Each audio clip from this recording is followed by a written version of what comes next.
Electric car अलग अलग drive train में अवेलेबल होती है और इसमें लगाया जाता है इलेक्ट्रिक मोटर को। और electric motor important role play करता है पावर डिलीवरी में। ईवीज कई कॉन्फ़िगरेशन में आती है, जैसे single motor, dual motor, triple motor और हर व्हील में सेपरेट मोटर लगाई जाती है। कुछ ईवीज जैसे कि टेस्ला यूज करती है सिंगल और डुअल मोटर सेटअप्स को, और ये मोटर डायरेक्टली कनेक्ट होते हैं व्हील से। इनके बीच में कोई भी ट्रांसमिशन सिस्टम नहीं होता। Tesla S plate model use करती है 3 मोटर सेटअप्स का। इसके 2 मोटर रियर व्हील में लगाए जाते हैं जो कि अलग अलग पावर को डिलीवर करते हैं, और एक मोटर केवल फ्रंट व्हील के लिए लगाया जाता है। और रायवन R1 यूज करती है 4 मोटर का, और हर व्हील में एक एक मोटर लगाया जाता है ताकि जो व्हीकल का पिकअप है वो काफी तेज हो, और इससे व्हीकल की हैंडलिंग भी काफी अच्छी हो जाती है। अब जानते हैं इलेक्ट्रिक कार में इलेक्ट्रिक मोटर कैसे काम करता है। मोटर में लगे होते हैं स्टार्टर जो कि फिक्स रहता है, और स्टार्टर का काम होता है मैग्नेटिक फील्ड को जनरेट करना, और इसके बीच में लगे होते हैं रोटर जो कि एक रोटेटिंग पार्ट होता है। अब समझते हैं 3 phase AC induction motor car में कैसे काम करता है। कार में बैटरी से कनेक्ट होता है मोटर, और बैटरी इलेक्ट्रिक एनर्जी को सप्लाई करता है स्टार्टर में लगे कॉइल पर, जो कि प्रोड्यूस करता है रोटेटिंग इलेक्ट्रोमैग्नेटिक फील्ड,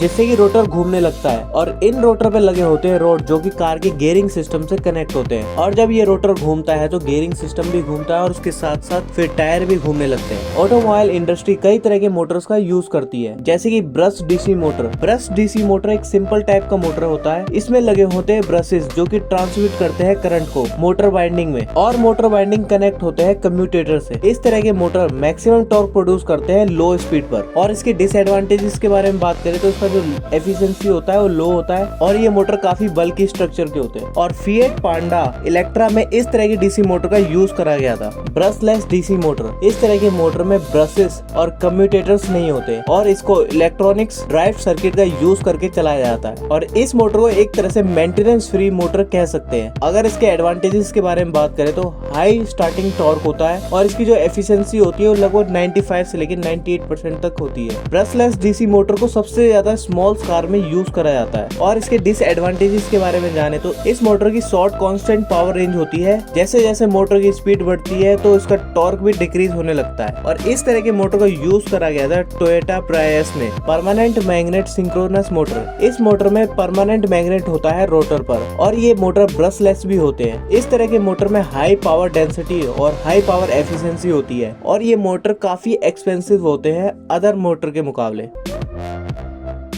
और ये मोटर ऑपरेट हो सकता है डिफरेंट स्पीड रेंज पर, वो भी बिना किसी गियरिंग सिस्टम के। ये मोटर काफी एफिशिएंट होता है और कॉम्पैक्ट होता है, और इस मोटर का हाई टॉर्क होता है लो स्पीड पर। और इसके डिसएडवांटेजेस के बारे में जाने तो बहुत ज्यादा मात्रा में इसका आयरन लॉस होता है जब ये मोटर ऑपरेट करता है हाई स्पीड पर। और ज्यादातर ऑटोमोबाइल इंडस्ट्री इस तरह के मोटर को यूज करती है हाइब्रिड और इलेक्ट्रिक व्हीकल में। और इस मोटर का यूज करा गया है शेवरलेट बोल्ट ईवी में, BMW i3 में, फोर्ड फोकस इलेक्ट्रिक में, और निसान लीफ में। इस वीडियो में इतना ही। अगली वीडियो में जानेंगे कि इलेक्ट्रिक व्हीकल्स में और कितने टाइप्स के मोटर का यूज करा गया है। वीडियो अगर इन्फॉर्मेटिव लगी हो तो लाइक एंड सब्सक्राइब कीजिए। धन्यवाद।